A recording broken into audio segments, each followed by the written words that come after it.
Welcome, everybody. We are here live on a YouTube, exploring the Ka on YouTube. This is the Space Water Podcast, episode 15. You can find me at the mysticalspiralstore.com. And if you want to support, you can support in the super chat. You can even donate to support at the mysticalspiral.com or right here on YouTube.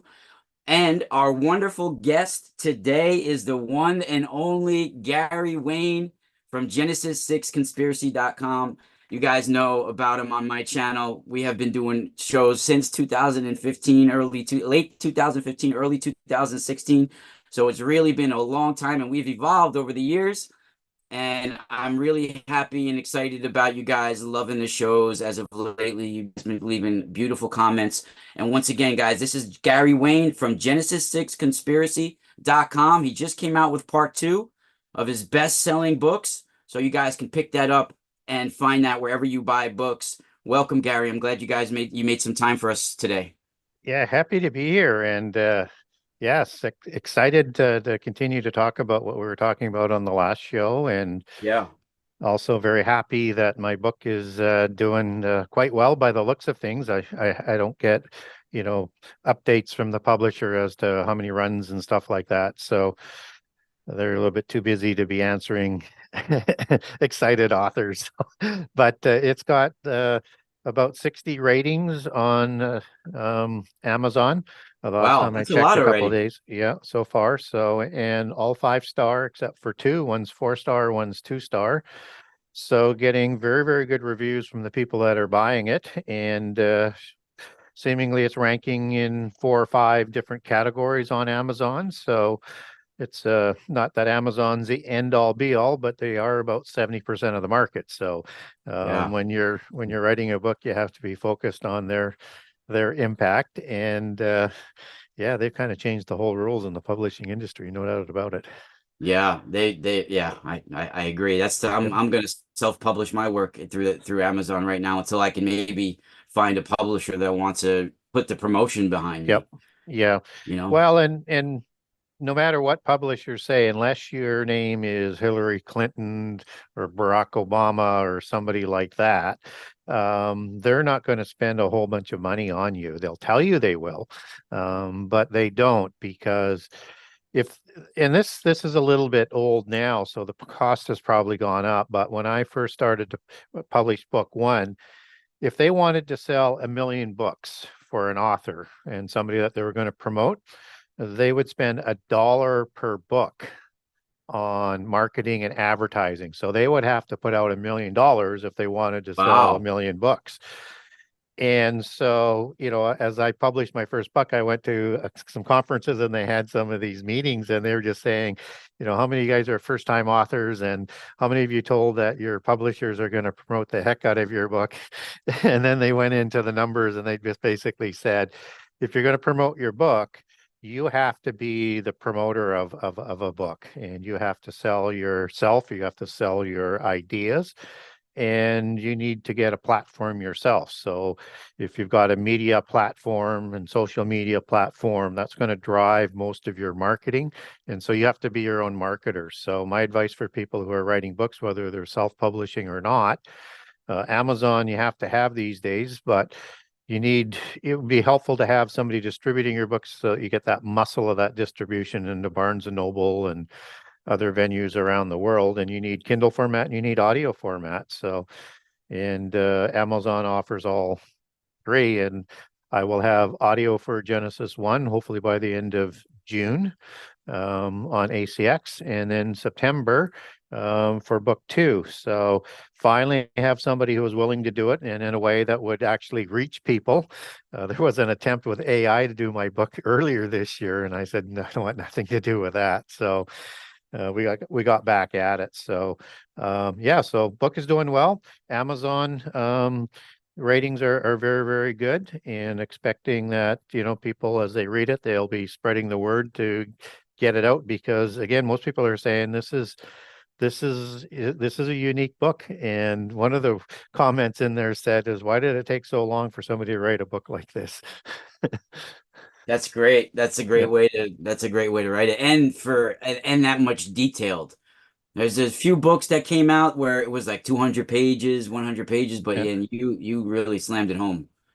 Yeah, so and both books are quite large, which isn't the sweet spot for selling books. But if you want to get information and you want to have it laid out in a way that you can reference it, get book one and book two. Even if you're not a Christian, and for book two, it goes deep into a lot of things, and even into some of the things that are going to interconnect into what we're going to talk about today from a biblical perspective. Yeah, I mean, today's topic is really incredible, and not many people cover it. And it sparked me when you mentioned the Kabiri Yeah, last time. It sparked me to go even further, yeah, and I had brought it up on one of our earlier shows, and we never yeah, really went further into it. yep, And with the just to give people a base of what we're going to talk about today, we're going to talk about how the Asura and Deva tribes, Nephilim tribes, went to war over knowledge that they were using, harnessing from the stars, from the sun, and having these wars led to catastrophes on our planet and the rise of other cultures, like the Persians and Zoroastrianism. And we're also going to show you guys today how that Asuric energy, that Asuric warrior greed energy has really infiltrated our society and runs the earth today. It's not just the Persians, it's the Russians and even the United States and China are influenced by these Asuric energies. So I thought it was very interesting that we talk about that, and also the seven, the number seven goes along with this as well. The seven Kabirim, the seven great stars, all of this is related. So Gary, maybe we could start with the Kabiri. I have all different cultures that seem to talk about the Kabiri, and it seems that even Noah in the Gnostics was called the Great Kabir to some. So it really goes pretty deep, and they're related to the Titans, they're related to the giants and these Nephilim tribes. yeah. So I mean, they're pre Babel from a Christian perspective. They are part of the Aboriginals that the people of Babel will migrate and move into wherever they migrate to. They are pre-Greek. They are pre-Roman. They are, when we say Aboriginals, these are the original Indo-Aryans after the flood.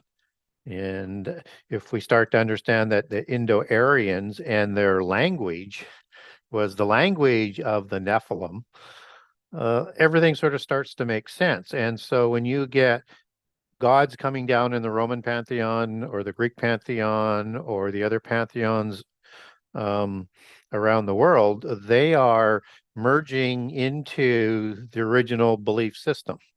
And so all of their gods are sort of vernacular names taken on that will reflect the original Indo-Aryan pantheons. And that there are four or five, depending on which researcher that you're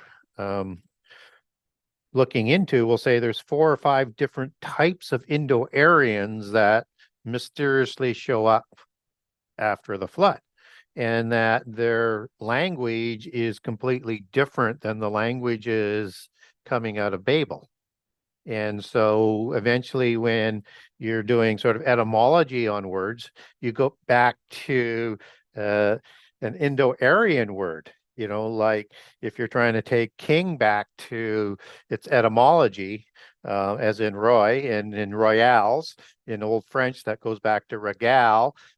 For words like that in Latin, they take their words from rule or ruler out of Indo-Aryan.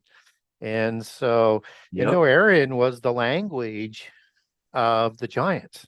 And some of those variants, like the Philistine version, are mostly lost, but they would be akin to the other languages because they're all sort of that root language of the giants after the flood. So everything that we see coming out of history goes back to that. And the religion of the original giants was understood as Zoroastrianism.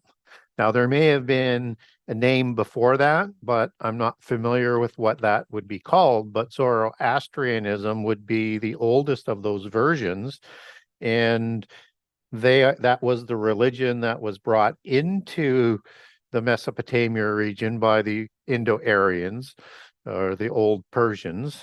And we can get into how that links back in. And the sister branch went into the Indus Valley.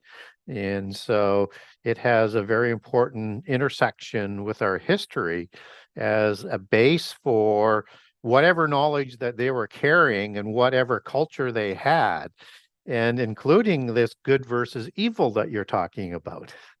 Yeah, I mean, in some Greek writings, I think did mention a much older Zoroaster that you're referring to, right? Yeah.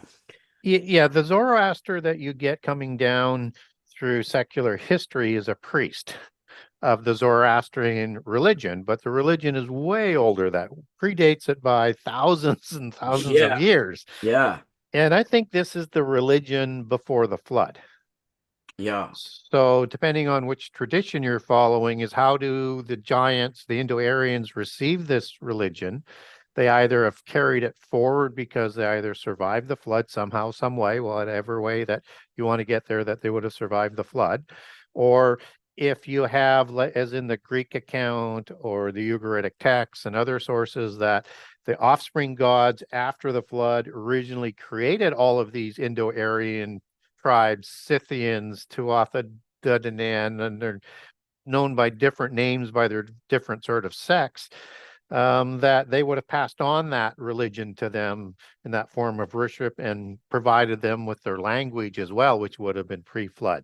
And this is the same language of Indo-Aryan that goes way back into history, like beyond 3000 BC, beyond 3500 BC. It is sort of one of the source languages that is written down that we would know that comes about in cuneiform mostly from the Indo-Aryan perspective, and that this would be the same language as the giants spoke. So everything starts to make sense that there's a connection early after the flood of all of the things that trickle down through our history and affect our history and our belief systems all the way through.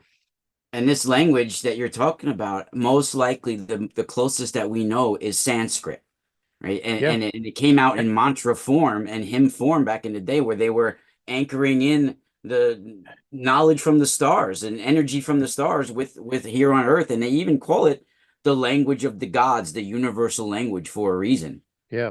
And even the old Persian is a derivative out of the original format. So it's similar to what's written in the Sanskrit, but slightly different and thought to be, an evolution. But Old Persian is an Indo-Aryan language that goes back to Indo-Aryans and the creation of the name Persia and the Persians and the bloodline kings of the Achaemenid kings of the Medes and Persian dynasty. Yeah, and what's interesting about these languages is that with the language of Sanskrit, as the way you pronounce it is very important. So by doing a sound shift of it, they're Yeah. transforming it to Yes. their own energy, for their own manipulation, for a weapon, even as a Well, weapon, if you were to create a language that would be able to be the language of the gods to communicate, and that if it had knowledge and technology attached to the language, as it would be with the knowledge being passed on by the gods, then one presumes that sound and language and certain words used in different tones would be a significant part of the rituals and the powers. And so again, it's thought that most of the original ritual language for occult magic comes out of the Indo-Aryan Zoroastrian religion. And what's really interesting when you look at that sort of connection, it's like we're familiar in the West of the Magi, the Magi that were in Mesopotamia and the three Magi kings that come with this star that's suspended over Bethlehem for the birth of Jesus. But this was the priesthood and the scientists of Mesopotamia. And from the Quran's version, which is interesting because, in book one, I mentioned that the Quran believes that, and parts of Islam and the Sufis confirm it, but that's the polytheist side. So from a monotheist Islamic position, you'd be a little bit careful of that. But it's thought in the Quran that the Magians that are mentioned in there, which were original followers of the book, as one of the peoples, like the Jewish people or the Christian people, were the, and it comes in their notes. And so 569 and 262, where they're referring back to all of the time, it was originally based in monotheism, and that these Magians are the Magi that comes down through history, the wise ones, and that they were originally monotheist, and it went polytheist at a certain point of view, and that originally there would have been a high god and divisions of the angels into two groups. Is there sort of how that Islamic view gets there, but that it's interesting that they recognize that they, like the Sabians, which would be another polytheist group, was also originally a people of the book. And they were part of that same kind of original knowledge that was passed down shortly after the flood. So how do they get that knowledge? We don't know. Does that as an extension from Noah? Is that how does that all happen? It's a bit of a mystery, but it's interesting that you get this recognition of the age of this religion that goes back to the Magians, the Magi, and as you take that further back to the Zoroastrians, the Indo-Aryans, and the giants or the Nephilim. Yeah, that you could take it back. Yeah, completely. And they say that that the teachings, like the Zoroastrianism, was the teachings that arrived from the Western Aryans, and the Eastern Aryans gave rise to, of course, the Buddhism and Jainism and Yes. stuff like that. Yep. Yeah. And if you look at religion and spreading after the flood, from the Gnostic Masonic account and the Polychronicon in their history, is they look at two branches of it. One being in the time of Nimrod, where he's going to stay and develop that religion that he's accepted from the giants at Babel, or the Enochian mysticism, as it's also known as the religion that crosses the flood. But with the migration, you have like with Mizraim and Osiris or Azar going to Egypt for that Western branch, which is going to develop that religion all around the Mediterranean. And you have going east out of there into India, which the Indo-Aryans are there, which would be a natural funnel. And that's where you get Hinduism, original Hinduism, Buddhism, you get Taoism, you get Shintoism, you get all sorts of the Eastern religions, and it all sources back to this mystical religion that was imposed at Babel, which was the religion of the giants. Can't hear Let me you. unmute myself. Yep. Yeah, Yep. I just started recording it on Zoom because I didn't want to just leave it on YouTube recording. And for people that want to know, if you want to look back into Sanskrit in the Puranas, and even in the Rig Veda, the 5 Vedic people that many of these stem from, that we're going to talk into, even the Persians, the Assyrians, are the Turvashas, the Yadus, the Purus, the Druyus, and the Anus. And they are all mentioned in the Puranas. And the Yadus and the Purus are the more prominent, and the other 3, they change throughout as well. And there's one king. There's an interesting story with Vishnu in the Vishnu Purana, King Yayati, that has to go with a war that happens and the Vedic gods. And in the lineages of the Puranas, the Yadus and the Purus have these prominent dynasties in India. And I think this is where you eventually get the Persians and different names like the Anus, the Anunnaki, and the Assyrians. They all stem from these original 5 Vedic peoples, which came into those 2 Yep. groups, the Yeah. Asuras and the Devas, which are the Brahmins or the Devas, and the Kshatriyas are the Asuras, the warriors.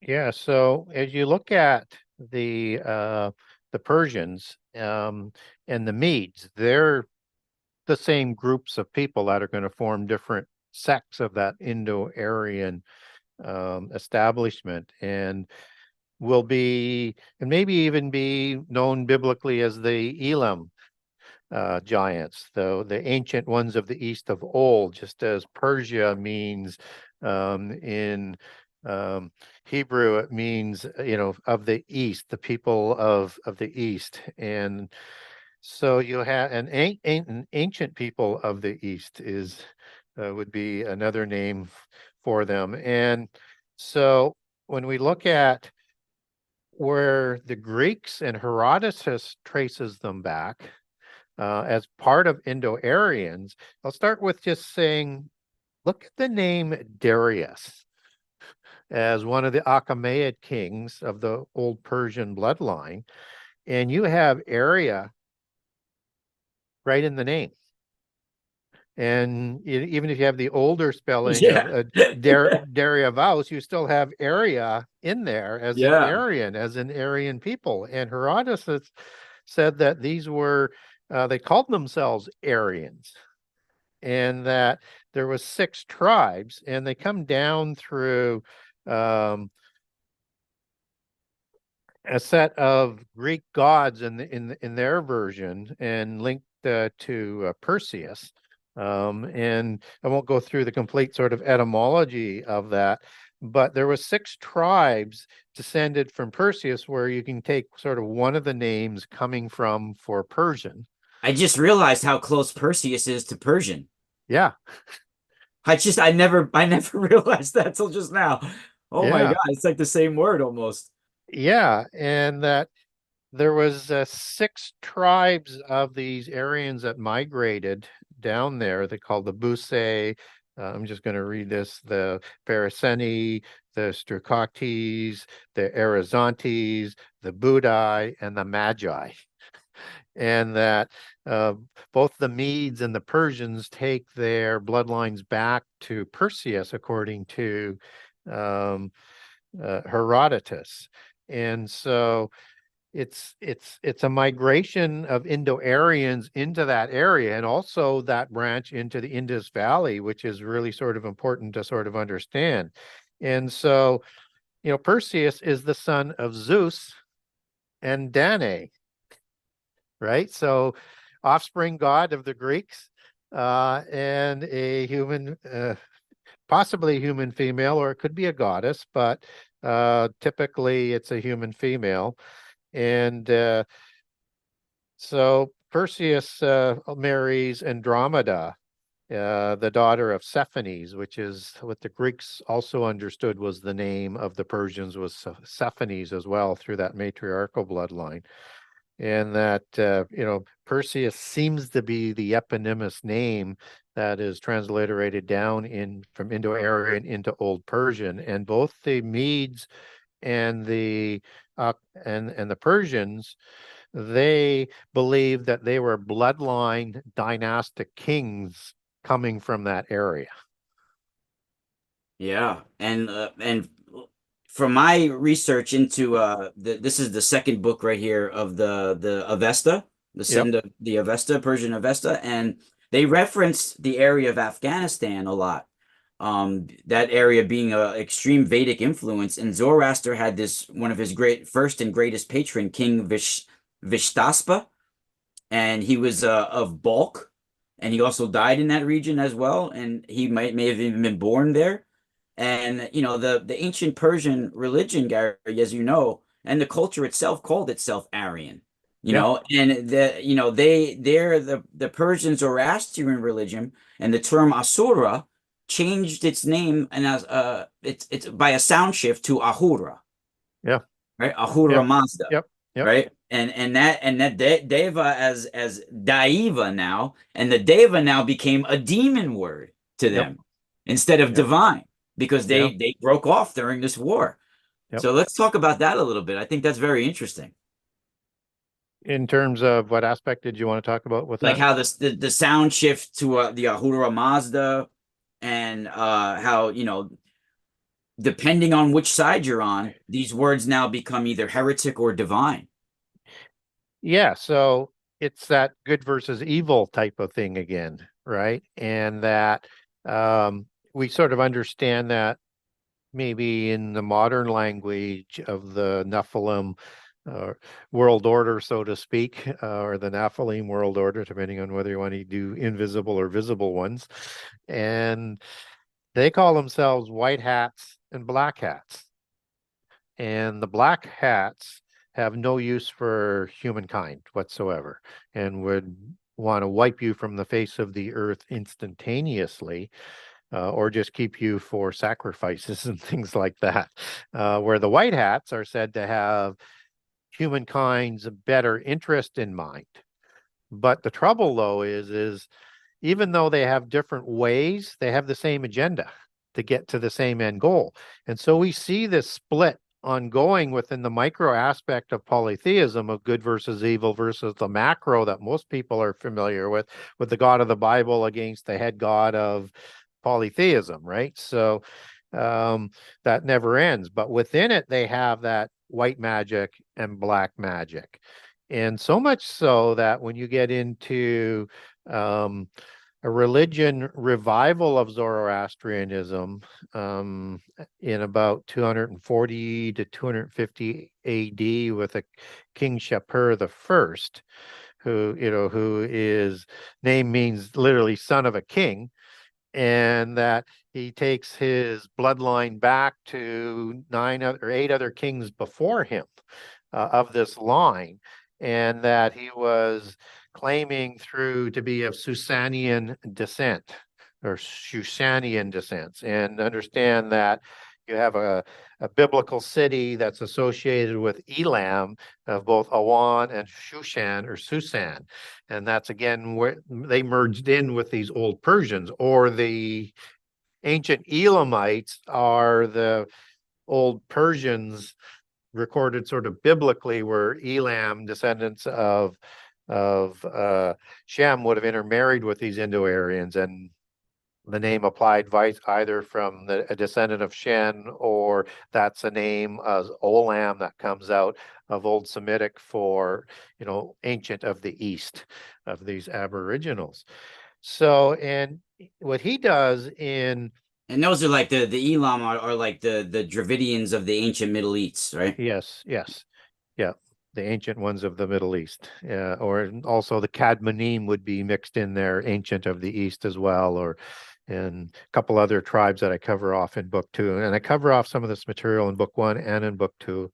And so in 240 to 250 AD, he succeeds this Parthian, as we understand it, as it comes down into more modern English, is this empire of old Persia, right? And he's got his empire and his main city at Susan, just as the Persian kings had Susan as one of their ancient royal cities. And what he does is he reintroduces the religion of Zoroastrianism, and they're going to line up to fight against Araham, or the evil one of the religion. And every citizen was a holy soldier drafted to fight against Araham. And after Islam comes along, Islam pushes the Zoroastrians, and with the Parsi people, which is Persia, into more of the east and maybe a little bit northeast. And then still today, the Parsi are 75 to 80% Zoroastrian even to this day. And that's the root to Sufism, because it's the religion of the dynastic kings of the Middle East. And so that stayed within the royal families. And this was introduced by Shapur to unite the Persian Empire. So it was a political play akin to what Constantine does less than 100 years later in Rome, to unite the Roman Empire, where he raises Christianity, but raises Mithraism as part of its homogenization, and Mithra comes out of the Zoroastrian religion, but he's using that to unite the empire as well. And so you see this beast empire cross-pollination of religion. And even before Christianity gets homogenized, the religion of the Romans is the old Etruscan religion that you would be familiar with.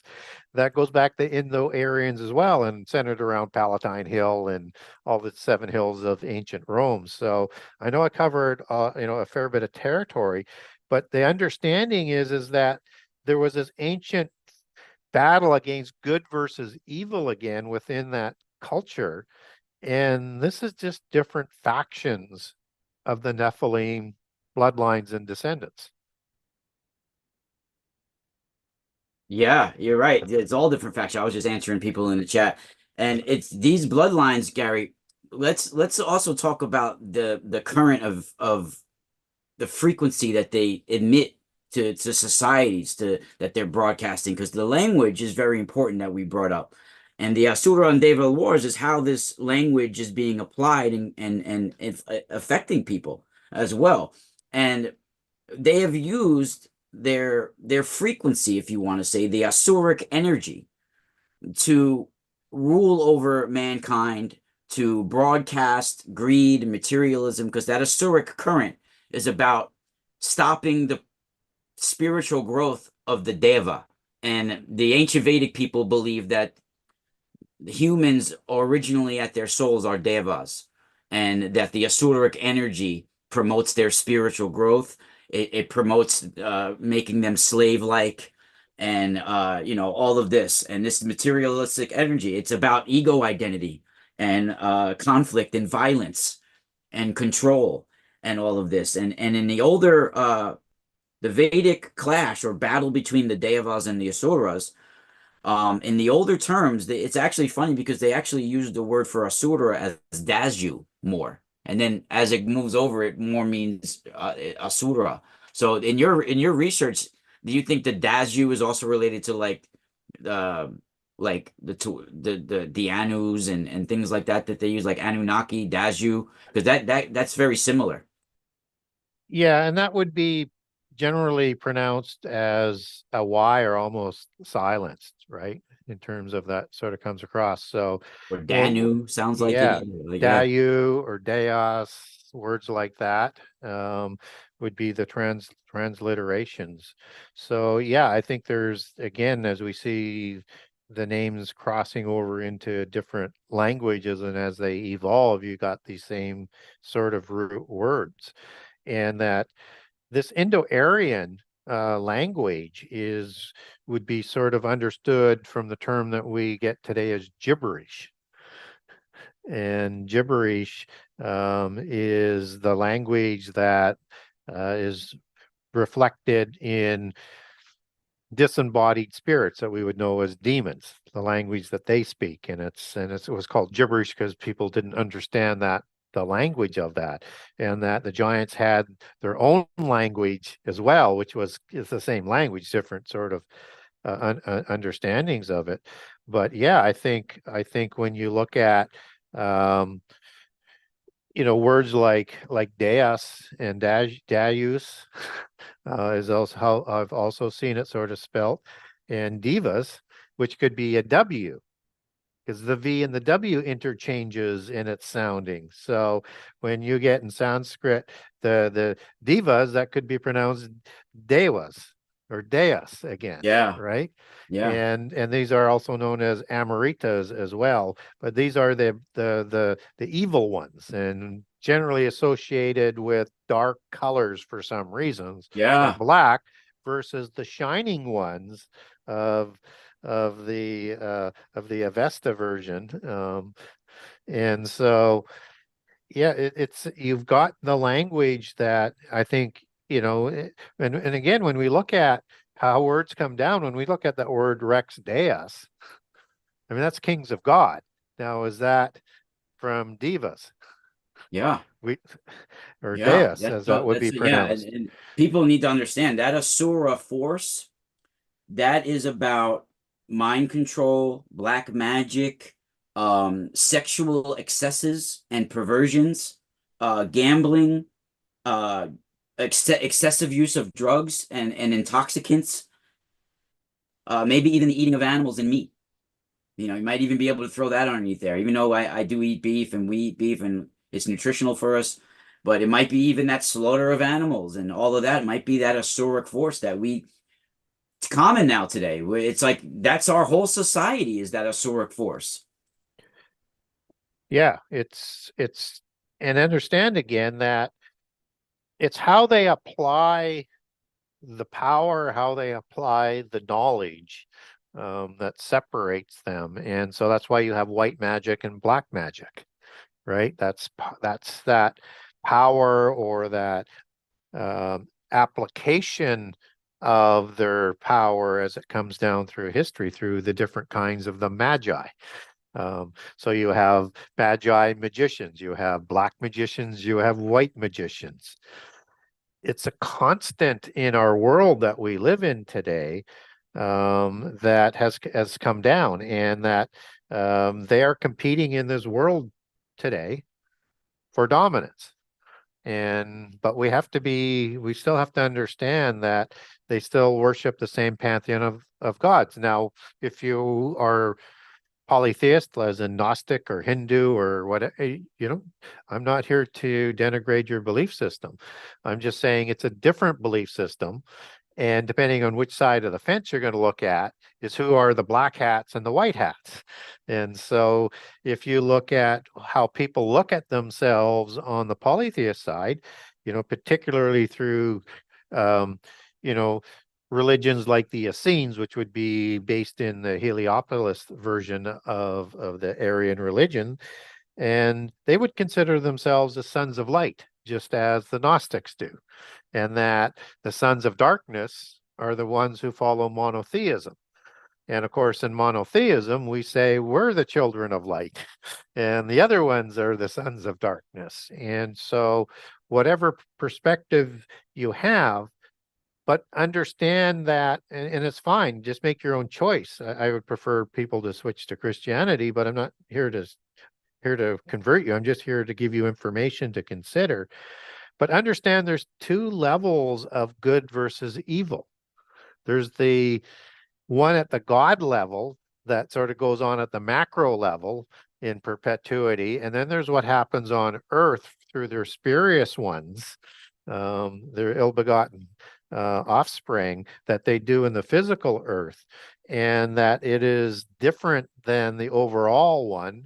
And so we get confused, and a lot of people will say, hey, we've heard that the white hats are fighting for us. If you're a monotheist, they are not fighting for you. They may be a little bit better for us temporarily, but they have the same goal. And so they're going to get to the end by driving us through these two micro white hats and black hats by cattle herding us into a direction. Yeah, and it seems that after the flood, all these traditions seem to have a similar story that are linked, even with that word, with the Persian word. A guy Camphor is in his Japan version. He gives a tradition of the Chinese flood, right? Yeah. And he has an island that owes its iniquity to the giants of its giants, they say, right? Yeah. And it sinks to the bottom of the ocean. And Periun is the king, the Chinese Noah. Yeah. Right. And he escapes alone with his family, and he has different idols that he worships in all of this. And also you have the Chaldean Noah who's saved, and he was translated to heaven alive with these 7 Kabirim, which Yeah. ends up being the Great Bear constellation. And also the Persians bring these Kabiri into the 4 royal stars, right? As what is it? Regulus, Antares, Fomalhaut, and I forget the other one now. But there's 4 royal stars. Regulus is 4 royal stars with the Kabirim. So these are even in the Inca had 7 people that repopulated after the deluge. Yeah. I have a section in book 1 that's called the 7 Sages. And these are the ones who are providing knowledge to survivors of the flood. And it happens in India, it happens in China, happens all over the world. Osiris is considered one of those 7 sages.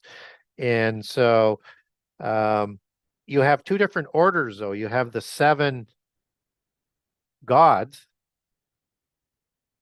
that sit as sort of at the top, and they created the 7 sages and the orders of that, and 7 of which are going to be the survivors after the flood that is going to bring knowledge to the flood. So but these are typically sort of understood as gods too. So it's like it's offspring gods that are bringing this knowledge to civilization after the flood versus the priest-like orders that they created.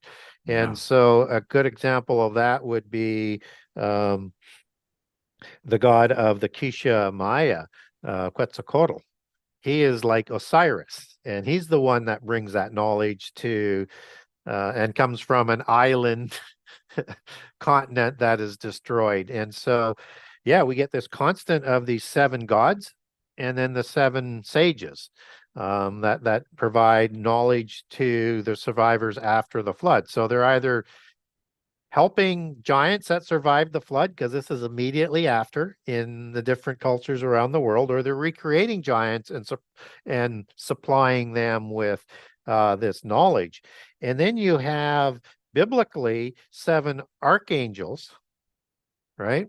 And what I do in book 2 is I will take that back to, there's a higher level of those 7 archangels that are talked about in the book of Revelation and other locations in the Bible, as well as the book of Enoch, and take that back to the 4 sides of the throne that I make a case for in book 2 is headed up by 4 of those upper 7 archangels. And so when you're talking about the 7 gods of Zoroastrianism, that's the 7 wandering stars of the Bible. That is that's the mirror image in polytheism, right? And that those 4 stars would be these 4 archangels that would probably include Michael and Gabriel, because they're the only 2 that we get in the Bible, but they might be Raphael and Uriel as the KJV Apocrypha list. Whoever they are, it's likely 4 archangels that have been raised up to head all of those different orders. And there's another phrase that in book 2, I take this back to, called the 4 winds that come from the presence of God. These are spirits, as there are in Zechariah 6, and show up as these 4 horsemen in Revelation 6. And these are the ones that stir up the beast empires of the Nephilim.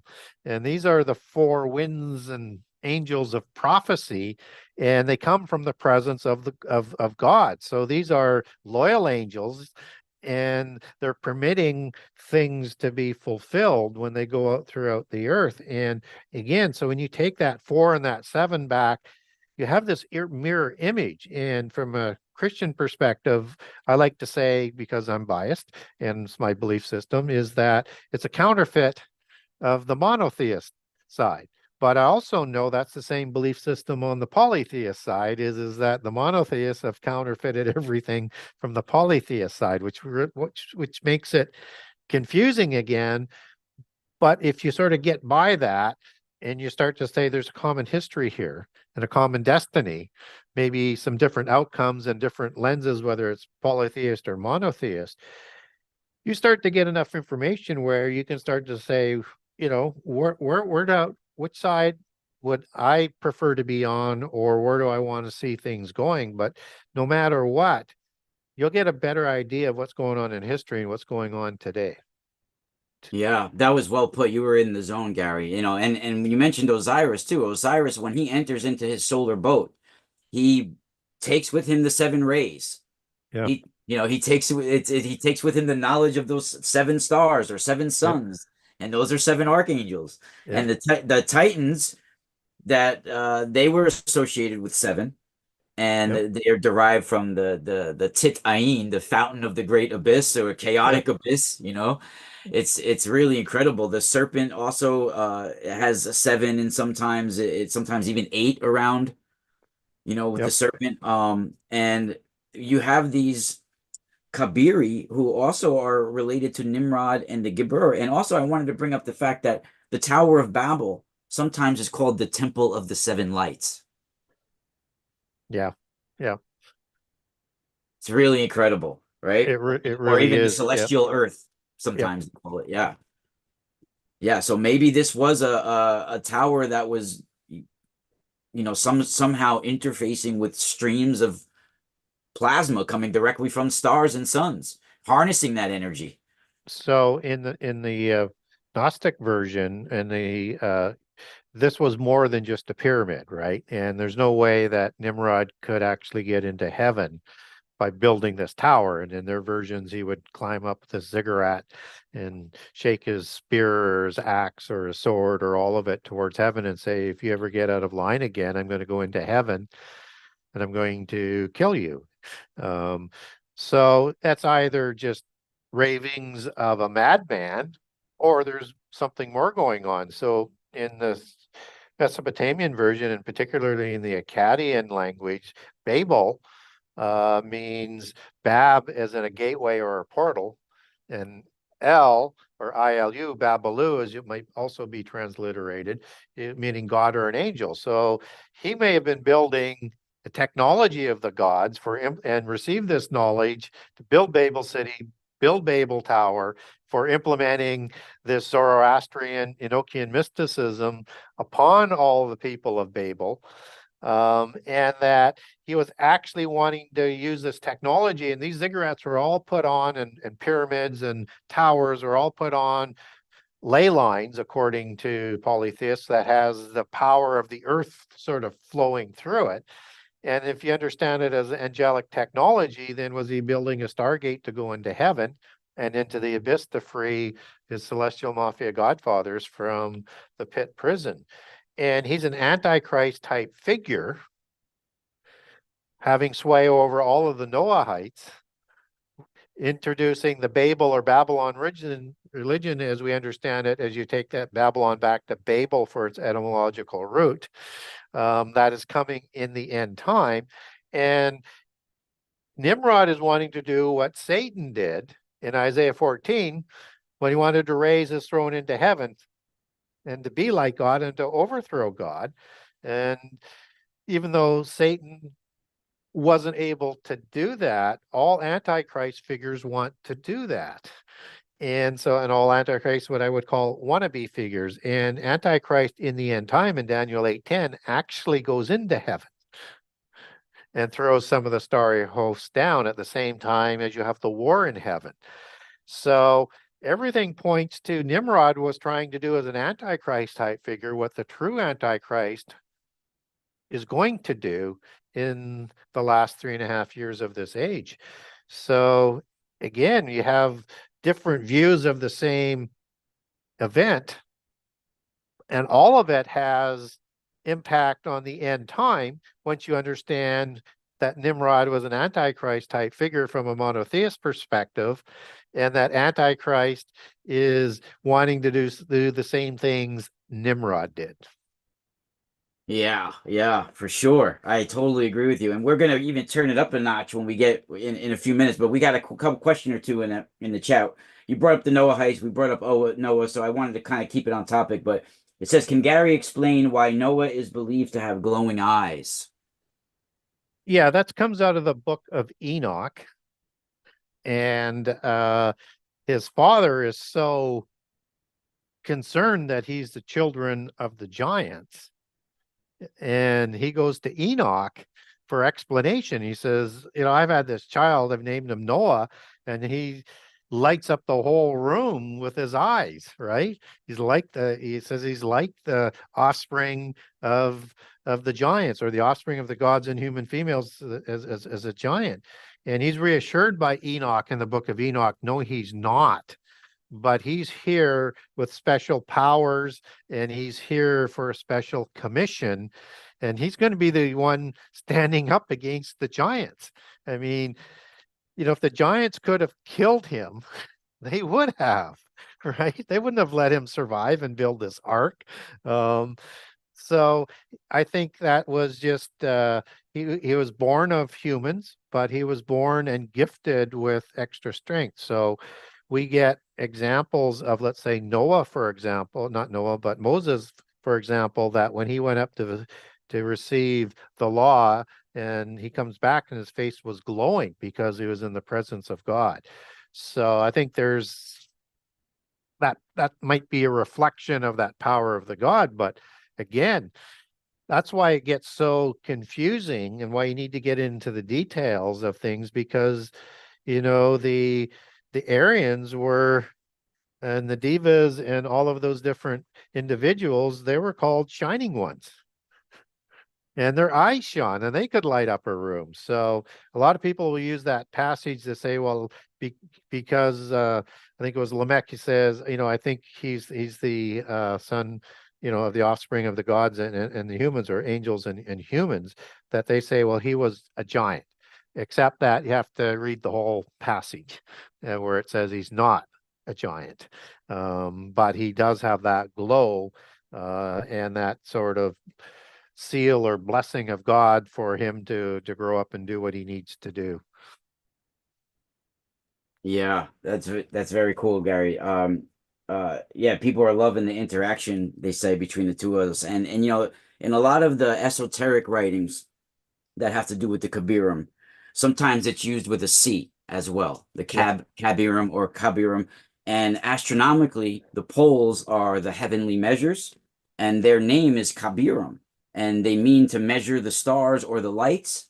And C instead of K, the Kab means a measure, and the Irim or Urim means the heavens. So it's literally they're talking about measuring out the heavens, and this is what NASA is doing. This is what Yep. the Vatican is doing, and they're also associated with the deluge, the Kabirim. The origin of the Semitic Kabira means the powerful and the mighty ones, the great. So this is, the giants. And there's also the name Kabiri Dioscuri, which were the two poles in esoterics. And then later they were called the Greek Castor and Pollux. So I thought you would find that interesting. Yeah, and I think, as we mentioned in the last show, the Kabiri were of Samothrace, and Samothrace, yes. I was going to get yes, into the Samothracian mysteries in a second. Yeah, that's awesome. yeah, Yeah, and that Thrace was, the place of giants, right? The yeah, Thracian giants, and again, this is pre-Greek culture, yep. so the Aboriginal sort of culture. And so, and with the C understanding of Cadbeers, you can start to make some connections into like Cadmus as a possible connection where they might go back to. And Cadmus was known throughout the Middle East and Egypt, and the founder of Egypt after the flood, and married a wife from Mount Hermon, as as it's talked about. And and these giants come from Thrax, which was Ares, the war god, right?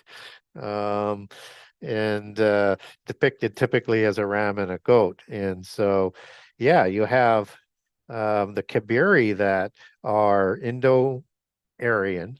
They settled in Turkey and Asia Minor. They were settling in parts of Greece, and they settled into Syria and elsewhere as well, and they were part of the Phrygian Yeah, mystical religion, right? yeah, So yeah. in terms of what they practiced. So, and so they You know had what they say influence. too?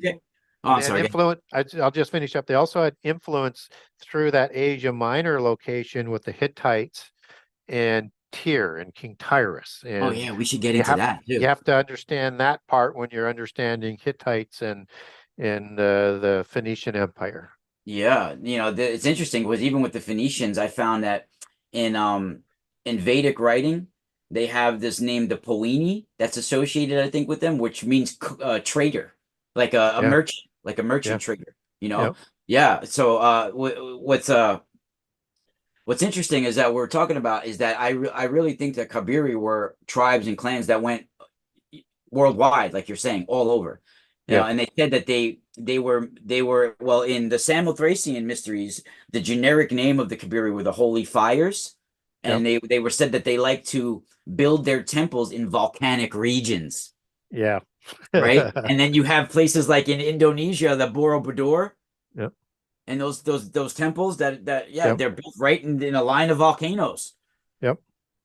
It's incredible. And then you have the um the sacred Vulcan, right? That was the seven localities of the island of Samothrace was the sacred Vulcan. They were the founders of the seven localities. And the holy Lemnos is related to this. And the Adami, the dark race that they're talking about, that even in inner Africa that I found, there was an ancient name of the great mother Kebma, whose children were the Kamara or the Kabiri. The Kam means black, the black race. Yep. Right, and it's associated with that. And the Kabiri of Samothrace, Gary, they were actually said to drink from two fountains, one called Lethe, which is oblivion, and the other is Mensome, which means memory. Yep. Right, so they're drinking from the fountains of the heavens. Yep. Yeah, and you could understand that physically or allegorically, right? So they're either taking substances because they're drinking it, or allegorically they're receiving it. And it's hard to know which, but typically when they use that kind of language, it's both. And there's an intersection of that as it's coming from a different dimension.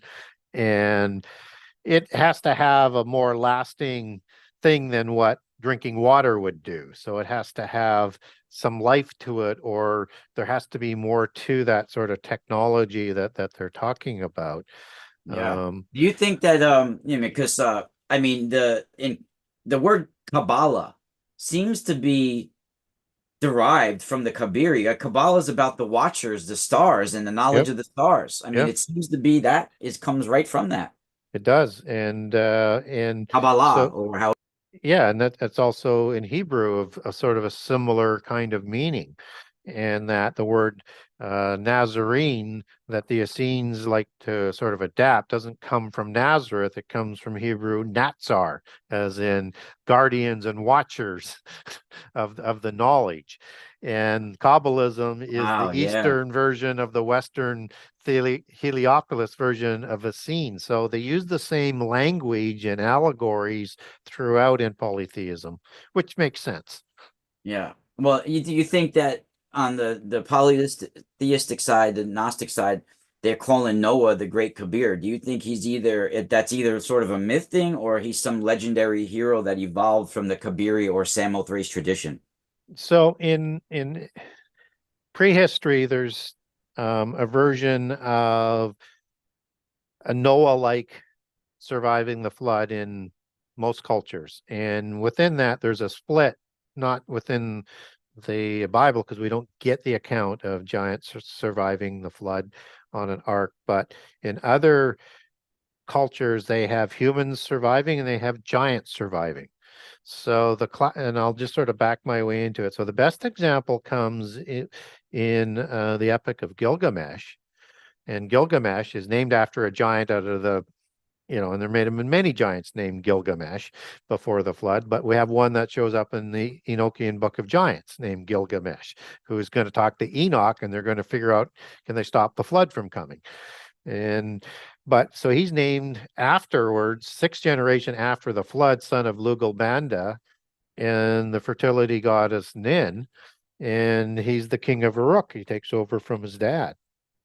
And so this is a story of a giant being created after the flood, but within the Epic of Gilgamesh, you have Utnapishtim, or Zayazudra as he's called, and a couple other names. And I cover all of this off and a lot about Cadmus and some of these other things in book 2, by the way, for people who want to get into more of the detail. But in book 1, I cover off that Utnapishtim is 2/3 God and 1/3 human, just like Gilgamesh and Enkidu are, and his whole family are 2/3 God, 1/3 human, and they have an ark built by the gods or the angels to survive. And that's why the details start to get different. 7 days versus 40 days. Angels build the ark, humans build the ark. There's details talking about the same event, but different survivability here. and they're there to repopulate after the flood. So let's move that over to the Greek mythology. Now they've laid one other one down.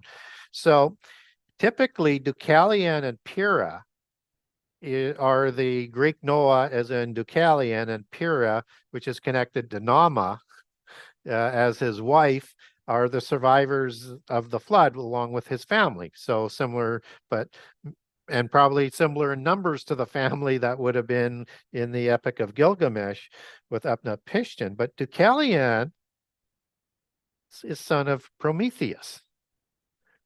So he's a giant.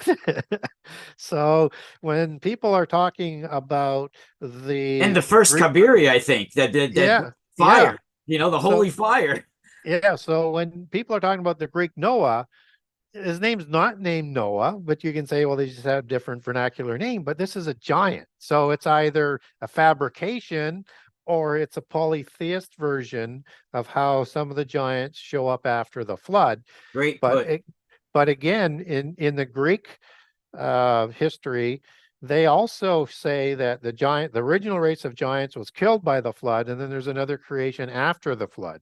But again, that doesn't preclude that some of those ones may have survived the flood. And even biblically, even though I lean towards second incursion a lot, I leave a small crack open for giants surviving the flood. You have all of these accounts all around the world. And secondly, in the flood account in the Bible, it says in both Genesis 6 and 7 that God was going to create everything he created.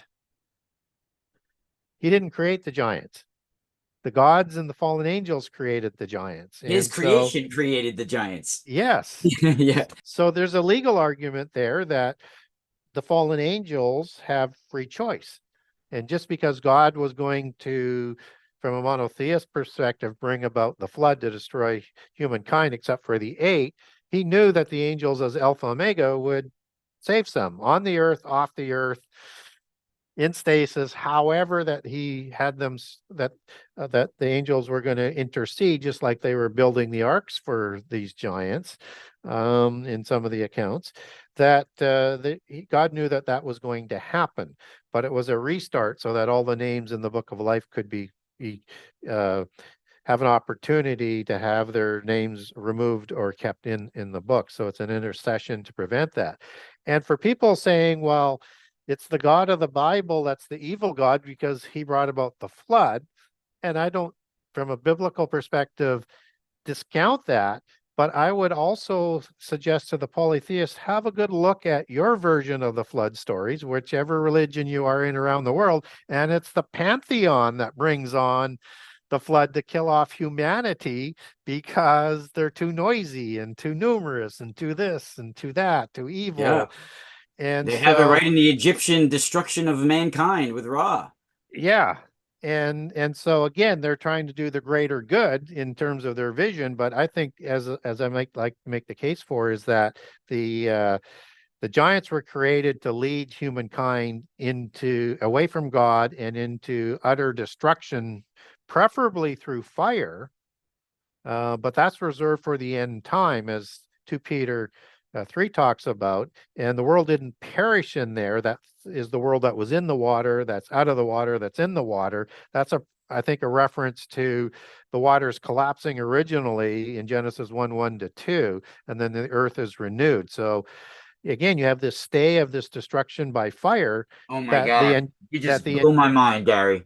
Yeah. Because the destruction by fire, maybe that's why years ago they inserted all these temples at volcanic regions for them to be reactivated. And now all these megalithic sites and temples they're all starting to become more popular nowadays. They're re-emerging. People are talking about them all over. They're being activated again. Yeah. Oh my God.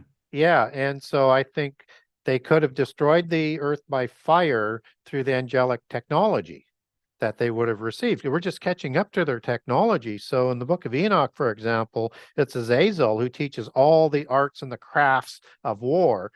And that doesn't mean just making swords.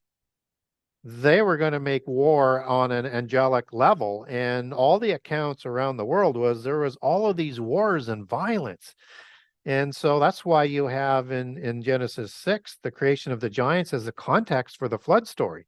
And there would have had an Antichrist giant type figure that was leading that charge, like, let's say, Atlas of Atlantis, who was trying to create his world empire of 10 kings and was likely applying all of the technology of Atlantis, all of the technology of the fallen angels, which would have been planet capable destruction and destruction by fire, thus the flood, to prevent that, because that's reserved for a specific time. Yeah, and that battle of the 10 kings, that comes right from Vedic. Yeah, I mean, it's a standard all around the world. yeah, it repeats. Yeah, but Yeah, it comes right from Vedic. I mean, yeah, it's right there. You know, it's right there with the Brahmins and the Kshatriyas, the Asuras yeah, and the Devas. And it's yeah, interesting when we're talking about the Kabiri, the deity of Israel was sometimes called the Great Kabir. And the word Kab in Hebrew can mean to roll around, and a Kab in Egyptian means to give birth to. And the Egyptian, the Ari or the Aru were the watchers or the keepers. And the yeah, Kabiri were the seven that gave birth to that first cycle of time, they say, after the flood. yeah. Right? They were the ones who and you know, the Kabbalah itself, even, it means cycles of time. It means to map out the stars. Yeah, and Right. Kabbalism comes into Judaism rather late in their history. Yeah. It comes back with the people who were exiled into Babylon by Nebuchadnezzar, and Jewish mysticism from the East starts to come in. So it has to have those connections back to the religion of the Babylonian and Persian empires that they were part of, because it's the Persian and Medes kings that are going to permit them to come back and build their temple. And so that whole ideology and things like Lilith coming into Jewish Kabbalism, that's all Mesopotamian. And that's when that's introduced. And that's why I always say you have these two forms of Judaic polytheism. You have the Kabbalistic side, which comes from the time of Babylon. Then you have the Heliopolis from Egypt, that the Essenes practiced as a therapeutic branch. And they would watch their knowledge, and they would not give up the names of the angels they received their knowledge from, even upon death. So yeah, it makes perfect sense that Kabbalism and its Judaic understanding of the word Kabbalah, and there is a Jewish word for it, that is listed in the Strong's Concordance, as there is with Natsar for watchers. It Yeah. would take its original source meaning from the Mesopotamian religions. Yeah. The Watchers, which the grouping of the original seven, Yeah, uh, where the clustering together of these stars in Hebrew were called a calving. yeah, Isn't that interesting? yeah, Yeah. That's interesting. So the Kabbalah itself means like the doctrine of the stars, yeah, which yeah, is the Kabir, the Kabiri, that comes yeah. right from that. And stars are an allegory for angels, Yeah. fallen or loyal. That's what I really think, each sun and star is an angel of God, and they're an intelligence we can't fathom.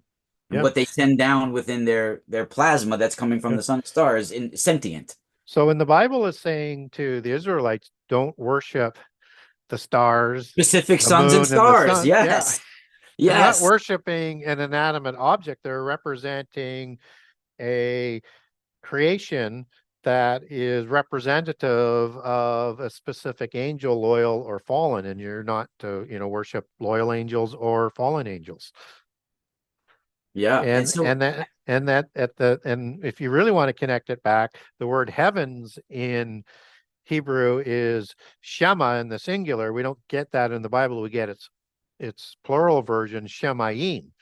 And so if you're worshiping the fallen ones, the Nephilim of the heavens, you're worshiping the Nephilim of the Shemayim, which can be plural for heavens or also means heavenly ones, just as Nephilim are the fallen ones, just as Seraphim are the serpent ones, just as Nephilim are the giant ones. I mean, that word, Rephaim are the dead ones. yeah, yeah. And Yeah. Gibborim are the mighty ones, right?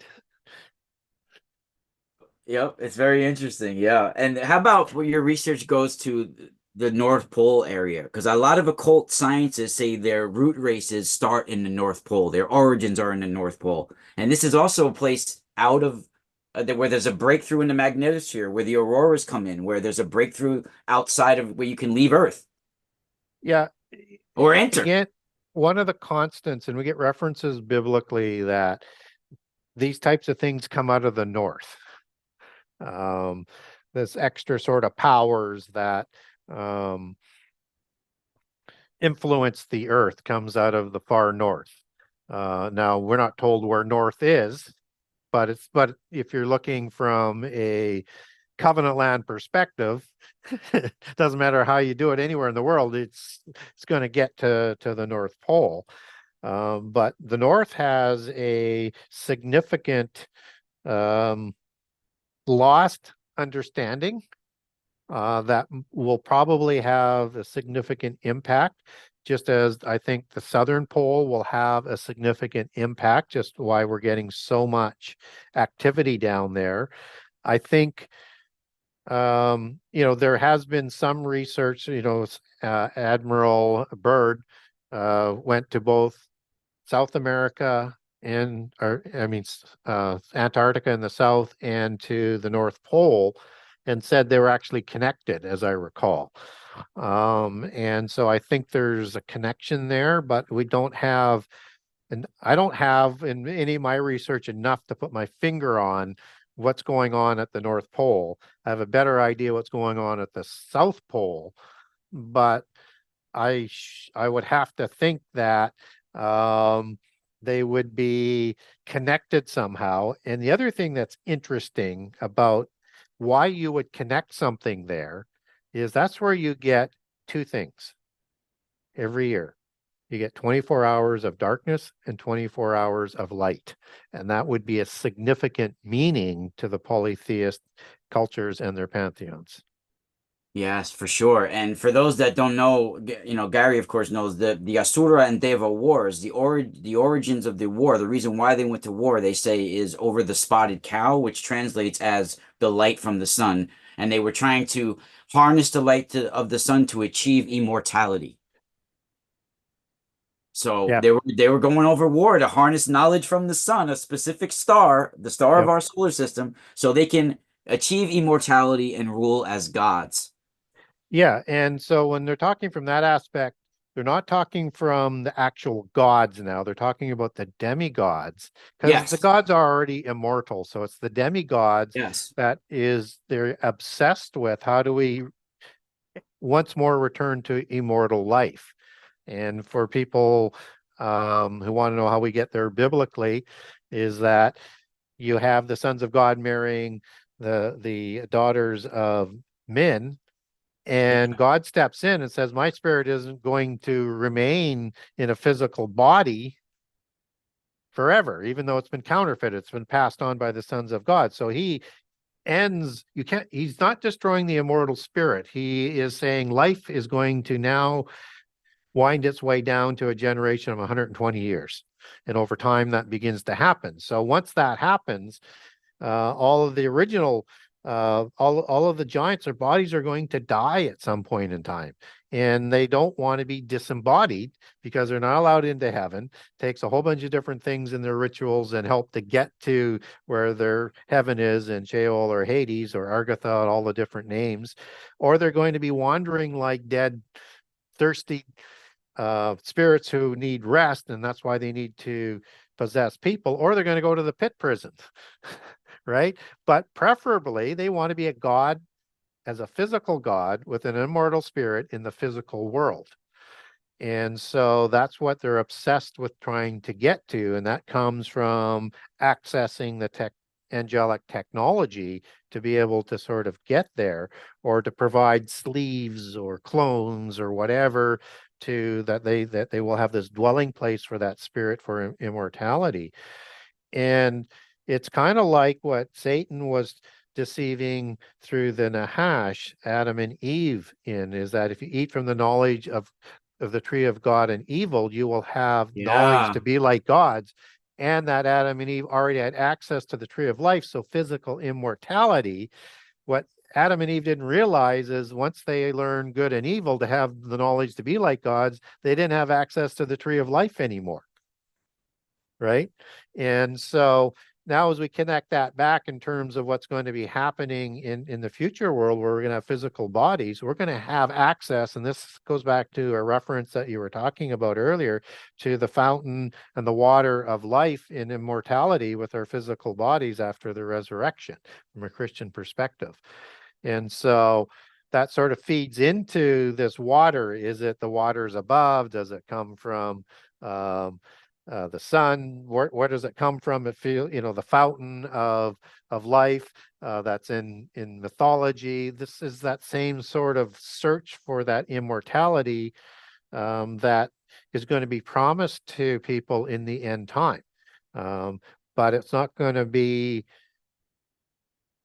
supplied to humankind. It's going to be to the descendants of the giants so that they can go back to what they call the New Eden state level that it was before. Yeah, I totally agree with you. And the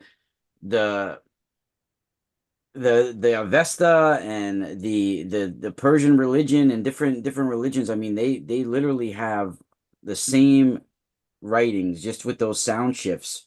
Yep. And it's really incredible. I mean, you were mentioning Mithra before. I mean, that comes right from Vedic. It's Varuna and Mithra go right Yep. together. I mean, that's one of the main Persian gods is Mithra, right? Yep.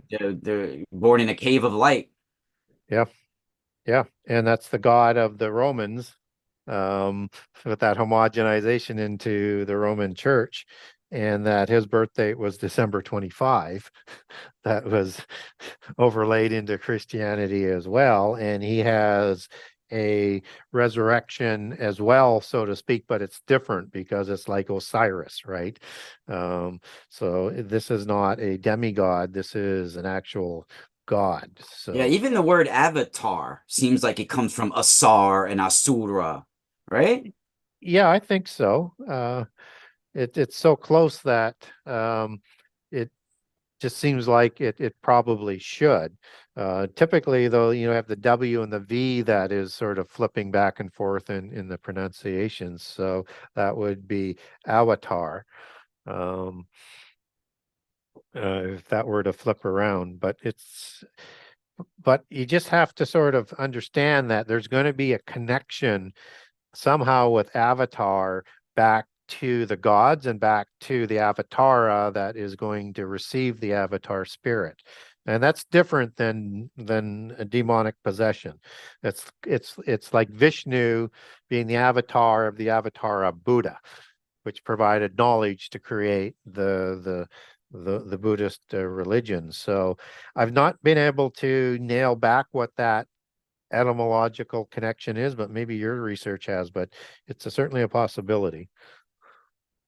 Yeah, and the Indo-Aryan peoples of the ancient Middle East, like the Hittites, the Mitanni, the Yeah. Kassites. A lot of people tend to think of them like Mitanni as like Indo-Iranians, but they're Indo-Aryans, Yes. right? Well, And Iranian yeah, is it's Aryan. It's the same word. yeah, it's just the Persian transliteration as it comes down through English. It means Aryan, absolutely. And it's So incredible. those were yeah. And one of the things that I didn't mention earlier, and I should have, but I got on a couple of sort of rabbit hole rants, but the ancient Semitic word versus Indo-Aryan word for Kabiri is KBR as the vowelless original Semitic that would have been used like in the Ugaritic text. And that the KBR, the Kabir, were Gans, and that were known also as Danans. And when you're trying to make that connection, that's one of the ways you get there through the Ugaritic text and the Semitic language. And they were the earliest of the Greek heroes after the flood. So those aboriginals, again, as you were saying, they were the first of the giants of the Kabiri, and that all fits in. And Agamemnon in Homer is one of the high kings of these Achaeans, which were KBR Kabir. So again, you have that Greek connection as well. So there seems to be this, at least from a modern perspective, originating of the Kabiri that goes back to Greek Scythia in that sort of region, or maybe into the southern islands, and then you start entering in Thrace and Thessaly into that intermixing. But again, because we have those 4 or 5 different groups, there could be different spots around the world, but most of them seem to connect back. But I think it also may be because our prehistory knowledge mostly comes from Greek history. Yeah, and I have some other stuff we can get into a couple of minutes before we close. And I have the Kabiri also were called Axieros, Axikeros, Axiukersa, Cadmos, and Cadmilos. Yes. And yeah, Cadmus is who we said that yeah, is likely that they're connected back to. And Hermes the Great, I think, is connected to all that as well. Yeah, Hermes, he's like Thoth, right? He's unique. He's raised to godhood through his knowledge and connected to Enoch as well. And so this could be talking about someone before the flood that changed their name, like Enoch, son of Cain, who I think is the one listed in 3rd Enoch, where it talks about Metatron, who was raised to godhood through the knowledge. I think that's the same sort of mythos that's being talked about there.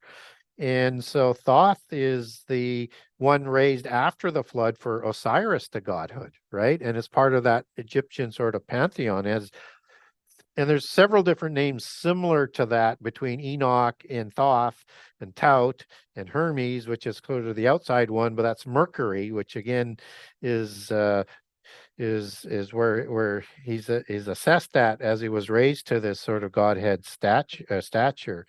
So yeah, there's an interesting connection there with Cadmus as the sort of precursor of Egypt's religion, and Thebes, starting Thebes, that Mithra, Thebes, Thebes. Yeah, that Mizraim is the word I'm looking for. Would have moved over to settle into the Egypt area from a biblical perspective, and brought the Osiris Asar religion with them that would have merged into that Cadmus Aboriginal settlement that was started there, and used to get the start of the religion. And of course, Cadmus seems to be, as KDM, seems to be the root word for the Cadmonites, or the Cadmonim, part of the Mighty Ten in Genesis 15. Oh, wow. Which is, yeah, and I talk about this in detail in book 2 as well, and that means ancient of the East as well. Wow. And very similar to the Olamim. Wow, that's very interesting. Yeah, that connects big time. If that's not proof, I don't know what is. There's so much. Wow, that is really incredible. I just forgot my train of thought, what I was going to say. Sorry about that. But no, you totally. But yeah, there's a whole bunch of generic names that we brought up before that seem to be associated with, like Orpheus seems to be like a generic name for some of the Kabiri. Even they used Noah in it, like Hermes, Asclepius, Yep. Cadmus. These are different titans that return knowledge after the flood. Well, and Asclepius, if it's the same god that you're talking about, is the Greek god of medicine, right? Yeah, the healing, the resurrection as well. Like, yeah. I think there's actually an island off of the Tiber. Yeah. That's associated with him.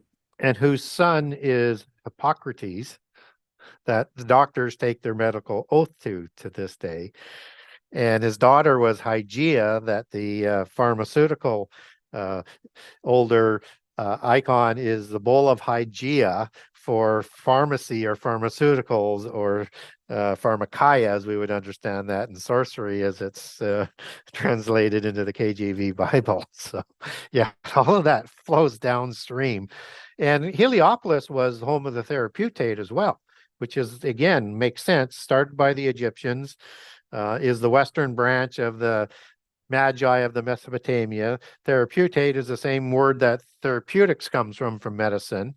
It was at Heliopolis, it was a significant place of learning with mystery schools and the development of medicine, just as the Essenes take their lead as part of the therapeutate and were very much obsessed with medicines and things like that. So it just once you start to see the patterns in prehistory, you can start connecting the dots.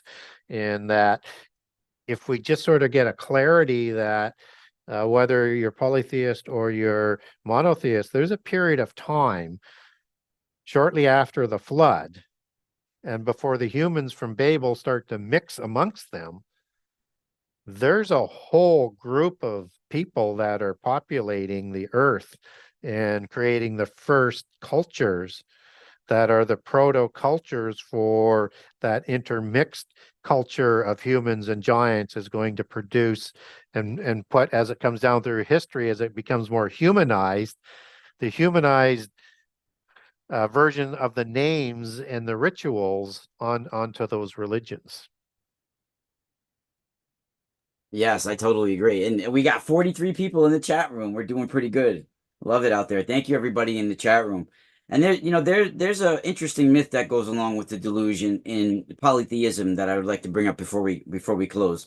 And it's the origin like of a myth that the dog led in the deluge, right? A little dog. Now you think that they're talking about Sirius and the rise of the dog star because you even have an old Egyptian tale about the Garden of Eden, and there's a Russian tradition that talks about a dog was placed in the Garden of Eden to watch over Adam and Eve to keep away the evil one, but the dog was tempted by a piece of bread or something like this, and he yielded to Satan's wiles and allowed him to enter into the garden. Do you think Yeah. they're talking about Sirius, the dog star?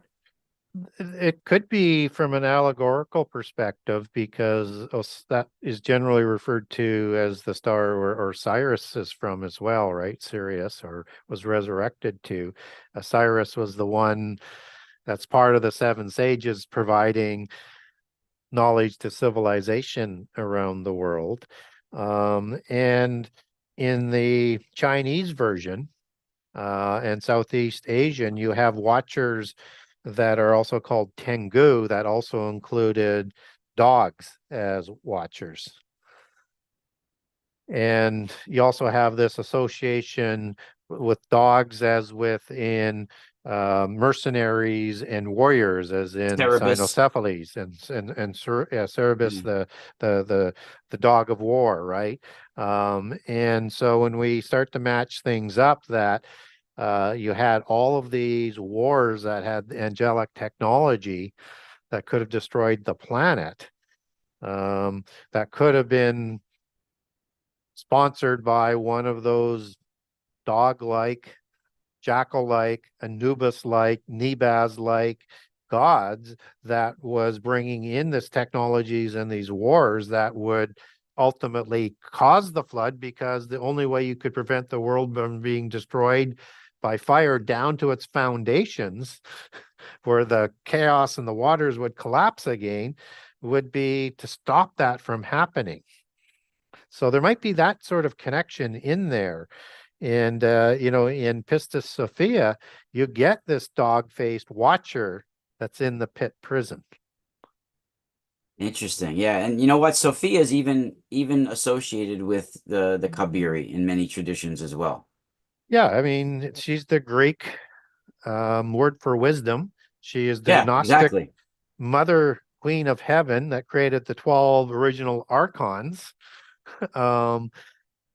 And that in their belief system would include God and Satan, whatever his name was before. I think Halel and Gadrael might be a couple names for him that would be associated with, and Samael for his seraphic form, according to the Kabbalists. So you would have multiple names. Yeah, so I think there's some definite sort of connections. There's that the Sophia is, she's like the you would call her, from a monotheist perspective, a counterfeit Holy Spirit. And that's how they would situate her in polytheism, and an equivalent to the divine essence and to the Atma, an Atman particle, and the Brahman of the Hindus, where all knowledge comes from, as the source. And Sophia is understood as, in philosophy, as the love of Sophia, the love of wisdom that's supplied by Sophia, the goddess. And so that's the theology, that philosophy that guides the seven sciences that merged with the angelic technology. It's almost like a feminine principle of the air too, as well, like yes, Eurydice or something. Yeah. And I think my speculation, because you get a little bit of this, and I do a little speculation with some information in book 2, is that Satan, whatever his name was, we'll use Halel as it is used in, for where it says Lucifer, son of the morning. That is Halel ben Shakar, Halel, son of the morning, as opposed to Lucifer, which is the god of the Gnostics and secret societies, also known as the great architect of the universe, which is also one of the names for the Zoroastrian gods and the Mithra gods, as the great architect of the universe. But you have this female entity in the Bible, and again all around the world, where this female Leviathan, Tiamat, Lotan, Verta, all the names around the world, is killed by either God of the Bible, which is, and this is a multi-headed Hydra type of creature, as is talked about in the Bible. And this female is created, in Marduk, and Baal, and Indra. Other, Indra as well. Same story all around. They kill this female Leviathan type creature because the earth could not survive with both the male and the female. And in the pantheon, all gods have a consort or a wife. And at the top of the pantheon, it's a dualistic mother goddess, patriarchal goddess. So who's the patriarch for Satan? He's also sort of understood as a serpentine type of Leviathan type of being who wasn't killed in prehistory. He will go to the abyss, where likely Tiamat would be, or the female would be, if it was an angel. And in the book of Isaiah, it says that in the end time, Leviathan's going to be destroyed. And so Satan goes to the pit prison in the end time as well. And so you have also in the book of Daniel, you have Antichrist, who's going to worship a god of fortresses that his forefathers did not know. And so after he destroys Babylon, he sets up his own religion, and he worships this God in secret. And what's interesting is that word God is not El, or as in a god or an angel, or Elohim as in a plural. It is Eloah, which is the female suffix for El. Elohim is the male suffix with that I am. And so is he worshiping as the power of the war god? Because you can understand when it's used as the application of the power, just as wisdom would be chakma from the root word shakam. And that's where some people will say, well, the Holy Spirit is female, just as the Holy Spirit, or wisdom, as it is called, as the Holy Spirit is also called in the New Testament, derives from Sophia. No, Ruach. What is Ruach? Ruach is Holy Spirit in Hebrew. Yeah. And Sophia is wisdom in the New Testament, for when Holy Spirit is described as wisdom. And so they make those sort of connections. So it could either be the application of the power, just as Gibberah is the female form of Gibberim. So it's the application of that might or power. So this could be Eloah as in a female, or it could be the application. We don't know. But what we do know is what's coming back in the end time is this elevation of the mother goddess And the one that would be sort of missing to be sort of elevated to this whole new level as the first queen of heaven and the consort of the chief god that sits over the assembly of the gods. So my speculation is that's the connection. Yeah, and you got Asherah, Yeah. Asherah and Inanna as that. As sort of allegories for that original queen of heaven. Just Yeah, as the for sure. offspring gods after the flood are an allegory. And we get that again out of like Freemasonry with Osiris and Isis. Just as Osiris is an allegory for the great architect of the universe. Yeah, the So Asar-Natar, right? The Asar-Natar. Yeah. So is Isis a reflection for whoever that god of the universe is in polytheism and his consort that's unnamed. Even the Apis bull that they talk about. I mean, Apis means the celestial waters in Hindu or Vedic. I mean, an Apis bull. I mean, it's like the water bull of the solar bull, Yep. Yeah, that's incredible. Gary, it's been incredible having you back. I always look forward to having you on again. Let's leave them wanting more. It's been like an hour and 40 minutes. Is there anything else you wanted to bring up?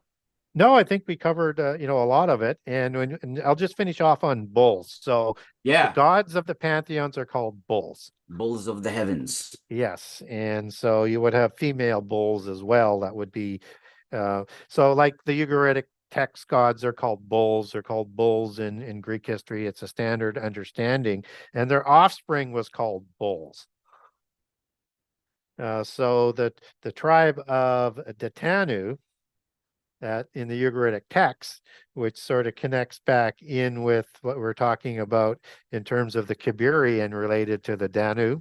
That's the transliteration of Detanu. They were also called bulls. And what's interesting is the Nephilim, people will say weren't giants because that word goes back. It can mean giants or a tribe of giants, but they also says it can mean bully or tyrant.